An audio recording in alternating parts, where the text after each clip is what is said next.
Welcome to स्नेहास teaching. तो कैसे हैं आप सब? आई होप आप सब बहुत अच्छे हैं और अपना बहुत बहुत ध्यान रख रहे हैं। Happy Navratra to everyone and happy Dussehra to everyone. तो आज का जो हमारा टॉपिक है वो है केवीएस पीआरटी आखिर चाहता क्या है, वो क्या चाहता है आपसे। क्योंकि केवीएस पीआरटी है, टीजीटी है, पीजीटी है, तीनों एग्जामिनेशन टीचिंग में बेसिकली होती है, तीन कैटेगरीज में। तो ये तीनों एग्जाम में जो है तीनों ही अच्छे हैं। बहुत ऐसे बच्चे हैं जो मास्टर्स करके भी वो पीआरटी, टीजीटी और पीजीटी तीनों देते हैं, जो कि बहुत अच्छी बात है। आपको भी नहीं पता, हो सकता है आपने पीजीटी की अच्छी तैयारी की है बट आपका सिलेक्शन पीआरटी में हो जाता है, और हो सकता है आपने टीजीटी की अच्छी तैयारी की है और आपका सिलेक्शन पीजीटी में हो जाता है।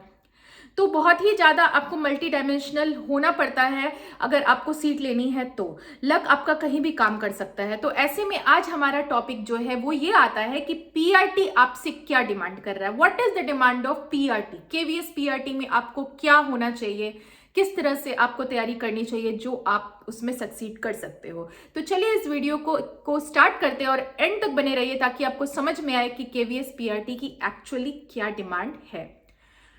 तो हम स्टार्ट के इसके लिए सबसे पहले आपको केवीएस पीजीटी से समझना पड़ेगा, तब आपको समझ में आएगा कि केवीएस पीआरटी की एक्चुअल डिमांड क्या है, जिससे कि आपका सिलेक्शन हो जाए। क्योंकि सबको पता है सिलेक्शन कैसे होगा, कैसे पढ़े, बट जो एक्चुअल रूट है वो मैं आपको आज शेयर करूंगी।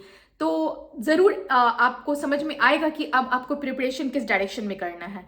केवीएस पीजीटी कहता है कि वहां पे एक स्पेशलाइज्ड सब्जेक्ट हो जाता है। जैसे केवीएस पीजीटी बायोलॉजी, आपको सब्जेक्ट एकदम टिपिकली लिख देते हैं, ब्रॉड कैटेगरी लिख देते हैं, biology, PGT maths, PGT English, है ना। केवीएस टीजीटी बायोलॉजी आप नहीं देखोगे, केवीएस टीजीटी साइंस देखोगे, वहां थोड़ा सा और मल्टी डायमेंशनल आपको बनना पड़ता है। तो पीजीटी में आपको थोड़ा सा सिर्फ बायोलॉजी पे बहुत ज्यादा फोकस है, ठीक है, उसमें बहुत ज्यादा फोकस करना पड़ता है। और भी सेक्शंस होते हैं बट वो बहुत ही मिनिमम होते हैं। बेसिक जो आपका वेटेज होता है वो बायोलॉजी का होता है, या पॉलिटिकल साइंस होता है, या इंग्लिश होता है, जो भी है। तो केवीएस पीजीटी मांगता है कि आप अपने सब्जेक्ट में जो है वो एकदम से आपका कमांड बना रहे। तो KVS PGT is easy to crack. फिर आता है केवीएस टीजीटी। तो केवीएस टीजीटी हमारा मांगता है कि आप जैसे सोशल साइंस है या आप साइंस के टीचर है, आप 6 to 8 में अगर आप पढ़ाना चाह रहे हैं, तो अगर साइंस है तो ऐसा नहीं कि साइंस में आप फिजिक्स में सिर्फ प्रोफिशिएंट हो।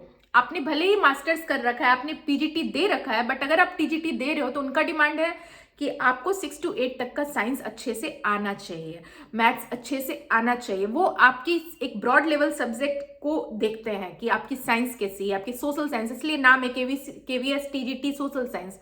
सोशल साइंस वाले को साइंस देने की जरूरत नहीं, साइंस वाले को सोशल साइंस देने की जरूरत नहीं, उनका अपना एक कैटेगरी बना हुआ है, KVS TGT social science, KVS TGT science, ठीक है। तो इस तरह से आपको प्रिपरेशन करनी है।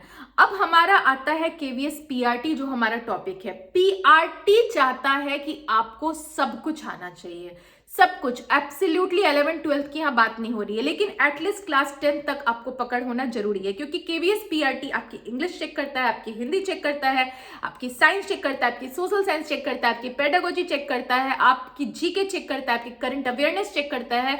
बेसिकली जब आप क्वेश्चंस खोलोगे, जब आप सेक्शन देखोगे केवीएस पीआरटी का, तो आपको उसमें सब कुछ देखने को मिलेगा। उसमें जीके के क्वेश्चन रहेंगे, उसमें हिंदी के क्वेश्चन रहेंगे, उसमें इंग्लिश के क्वेश्चन रहेंगे, उसमें साइंस के क्वेश्चन रहेंगे, उसमें सब्जेक्ट कंसर्न में आपको जितने भी सब्जेक्ट है, मैथ्स है, इंग्लिश है, हिंदी है, साइंस है, सोशल साइंस है, सब कुछ रहता है। करंट अवेयरनेस भी रहता है, पेडागोजी भी रहता है कि आप बच्चों को कैसे संभाल सकते हो। आपको ऐसा तो नहीं सिर्फ सब्जेक्ट नॉलेज, आप बच्चों को अच्छे से हैंडल कर सकते हो कि नहीं कर सकते हो। तो केवीएस पीआरटी बनने के लिए, केवीएस में पीआरटी टीचर बनने के लिए, वो बेसिकली आपकी टोटल आपको 360 डिग्री से आपको देखता है। मैं ये नहीं कह रही हूं कि ये ज्यादा टफ है। ऑफ कोर्स पीआरटी, टीजीटी और पीजीटी कोई ज्यादा टफ और ज्यादा आसान नहीं है। मेहनत सब में है, सब में इक्वली मेहनत है। अगर पीआरटी वाले मेहनत कर रहे हैं तो टीजीटी वाले भी मेहनत कर रहे हैं और पीजीटी वाले भी मेहनत कर रहे हैं। पीजीटी वाले बायोलॉजी में ज्यादा मेहनत कर रहे हैं, आप लोग मल्टी डायमेंशनली मेहनत कर रहे हो। तो सबका लेवल किसी का कम नहीं है, ना किसी का ज्यादा है। मेहनत सब में है। अगर आप मेहनत करोगे तो तीनों में आप सक्सेड करोगे। अगर आप केवीएस, अगर आपके शौक है कि आप केवीएस पीआरटी में ही जाना चाहते हो, तो उसके लिए आपको सब सब्जेक्ट पे कमांड होना चाहिए। द गुड थिंग इज कि बहुत ज्यादा कमांड करने की जरूरत नहीं है। ऐसा नहीं है कि आपको एकदम उसमें शेक्सपियर बन जाना है। आपको 11th-12th की फिजिक्स के बराबर फिजिक्स आनी चाहिए, आपको 11th-12th की बायो के बराबर बायो आनी चाहिए, आपको 11th-12th की केमिस्ट्री के बराबर केमिस्ट्री आनी चाहिए। ऐसा कुछ भी नहीं है। 1 to 5 के लिए आप 1 to 5 के टीचर बनोगे। पीआरटी मतलब क्या? 1 to 5 का टीचर। उसके लिए आपको जो सब्जेक्ट्स है उसमें एटलीस्ट आपको 10 तक की पकड़ होनी चाहिए। अगर 10 तक की पकड़ नहीं है तो चलो जी 8 तक की भी पकड़ तो होनी ही होनी चाहिए, बट फिर भी सेफ साइड के लिए आपको 10 तक का रखना है ताकि आपका कोई भी क्वेश्चन छूटे नहीं। तो पीआरटी केवीएस आपको ये मांगता है कि आपकी कमांड अच्छी हो पूरे ऑल ओवर। तो आपको पता है क्या क्या आता है? आपको पता है कि उसमें जीके आता है, मतलब करंट अफेयर आता है, इंग्लिश आती है, हिंदी आती है। मैंने ऑलरेडी रिपीट कर लिया है इन चीज़ों को, तो मैं I am not going to repeat it again. KVS जो अब आने वाला है आप सबको ध्यान रखना है। इसके लिए मैं एक मोटिवेशन वीडियो जरूर बनाऊंगी जिससे कि आप लोगों को मोटिवेशन मिले कि केवीएस की तैयारी नहीं छोड़नी चाहिए, और आप लोग मेरे से कनेक्टेड रहो तो आप लोग मोटिवेट होते रहोगे कि केवीएस की तैयारी नहीं छोड़नी है, नहीं छोड़नी है, नहीं छोड़नी है, ताकि एग्जामिनेशन, क्योंकि अगर आप हार जाओगे, थक जाओगे, तो जो लोग अभी 2 साल 3 साल से तैयारी में लगे हुए हैं, जो कंटिन्यूअस है, slow and steady wins the race, तो वही वाली बात हो जाएगी, तो आप लोग का मिस हो जाएगा। ऐसा कुछ ना कीजिए कि जो आने वाली अपॉर्चुनिटी है आप लोगों के हाथ से चली जाए। तो मेरी पूरी तरह से आप लोगों के लिए गुड विशेस है कि आने वाला एग्जाम बहुत जल्दी आए, जिसका आप लोग बेसब्री से और सालों सालों से इंतजार कर रहे हैं कि केवीएस अब आएगा, अब आएगा, अब आएगा। तो अब आ जाए, अब और सीमा, आप लोगों का सब्र का सीमा पार ना हो।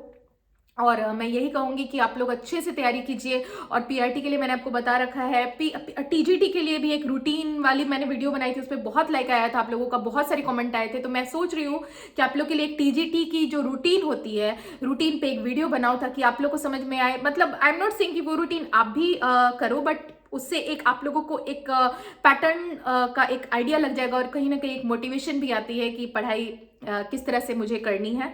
तो जैसे कि मैंने एक अपने लास्ट वीडियो में बताया था कि मैं अभी नीदरलैंड्स आ चुकी हूँ, तो यहाँ से मैं भी आप लोगों का मोटिवेशन बढ़ाते रहूँगी, आप लोगों को मोटिवेशन में कोई कमी नहीं होगी। और मैं कोशिश करूँगी कि केवीएस से रिलेटेड वीडियो इसमें आती रहे, DSSB से आती रहे, पीआरटी टीजीटी की प्रिपरेशन से आती रहे। और मेरी पूरी शुभकामनाएं आप सबके साथ है। आप सब अपना ध्यान रखिए, स्वस्थ रहिए, मस्त रहिए, व्यस्त रहिए, और मेरे साथ कनेक्टेड रहिए। तब तक के लिए good bye and happy Dussehra to everyone.